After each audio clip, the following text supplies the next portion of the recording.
The Department of Homeland Security has shut down for the second time this month.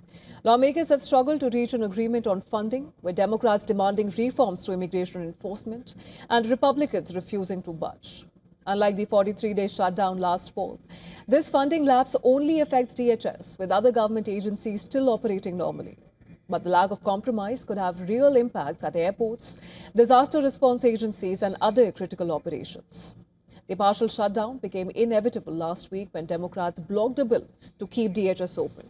The bill did not include Democrats' demands to reform immigration enforcement, which includes ICE and CBP operations. Now, Democrats want ICE agents to show identification, obtain judicial warrants before entering homes or businesses, follow use of force standards, and avoid raids at schools, churches, and courts.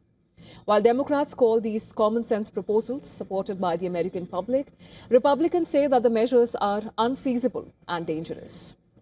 The only area of agreement is body cameras for ICE and CBP agents.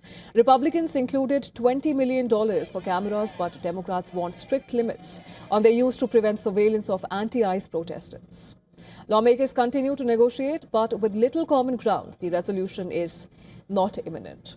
Roughly 270,000 Homeland Security employees are affected. Of these, about 258,000, or over 90%, are deemed essential and must continue working without pay until funding resumes. Around 13% of the federal civilian workforce is tied to DHS operations. Transportation Security Administration, TSA, would see 95% of its staff, 61,000 screeners, working without pay if the shutdown lasts beyond a week.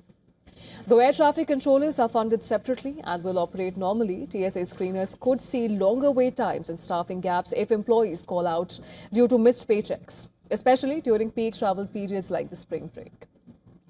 Other DHS components, including the Federal Emergency Management Agency, FEMA, may struggle to reimburse states or coordinate disaster relief, and some administrative work across agencies may pause. However, ICE and Customs and Border Protection likely continue operations, as these agencies have separate multi-year funding from prior legislation, meaning deportations and border security missions can carry on even during the partial shutdown.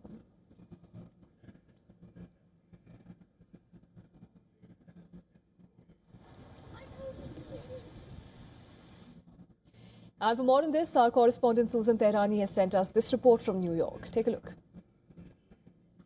The Department of Homeland Security continues to be in a partial shutdown after Democrats blocked a Republican funding bill over proposed ICE reforms. Congress is out until late February, but lawmakers could be called back if leadership finds a compromise, but that is very unlikely. We are expecting renewed negotiation pressure as airline groups warn of travel impacts if TSA staffing issues grow. Democrats will likely continue tying funding to ICE oversight demands while Republicans push for a clean funding bill.